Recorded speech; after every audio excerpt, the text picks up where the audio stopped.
कान्छु पछाडि जाऊ पछाडि पछाडि पछाडि पछाडि पछाडि स्याबास नमस्ते स्याबास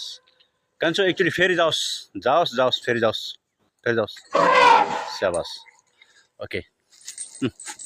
नमस्ते साथीहरू हात्ती देख्दा हामीलाई रमाइलो र आकर्षक लाग्छ तर नजिक जानु खतरनाक हुन सक्छ है पाल्तु हात्ती भए पनि बिना हेरचाह गर्ने व्यक्तिको अनुमति बिना नजिक नजानुहोस् नछुनुहोस् हात्तीको सुँड शक्तिशाली हुन्छ धकेल्न वा हाल्न तान्न सक्छ सानो लापरवाहीले ठुलो दुर्घटना हुन सक्छ यसैले सावधान र सतर्क रहनुहोस् देख्न सक्नुहुन्छ यो चाहिँ सुँड हो हैन यो चाहिँ 40,000 मांसपेशीहरू मिलेर चाहिँ नाक र सुँडको रूप लिएको हुन्छ अब मानुस मसँग केही खाने कुरो छ म चाहिँ अब नजिकै गए दिनलाई हैन अब यसलाई म चाहिँ यसो दिन जान्छु है त लकन समात्यो अब यसले खाने कुरो नसमातेर जब तपाईको हात समात्यो हैन र यसले आफूले तान्यो भने चाहिँ अब छोडाउनु त सक्दैनौ हैन मैले यो कुरा किन भनिरहेको छु भने अब हजुरहरु चाहिँ हैन बिना मान्छेको उसको छेउछाउमा नजानुस् भनेर किनकि हात्ती पनि एउटा भनौँ न अब हामीले आफ्नो दिमागले सोच्छौँ उसले पनि आफ्नो दिमागले सोचिरहेको छ उसलाई के कुरोमा चित्त बुझिरहेको हुँदैन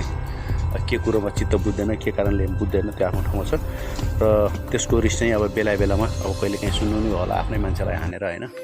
उसको चाहिँ मृत्यु भएर घटना घट्यो रे हात्तीले मारेर भनेर सुन्नु होला सो कारणले सकेसम्म त जाँदै नजानुस् नजिक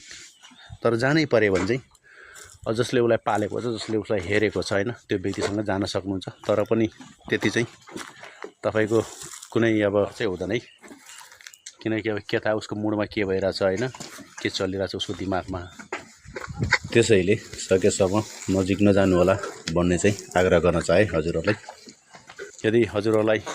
मैले यो गरेको पोस्ट दिएको जानकारी हैन हजुरहरुलाई मन पर्छ राम्रो लाग्छ भने कृपया फलो र सब्स्क्राइब गर्न चाहिँ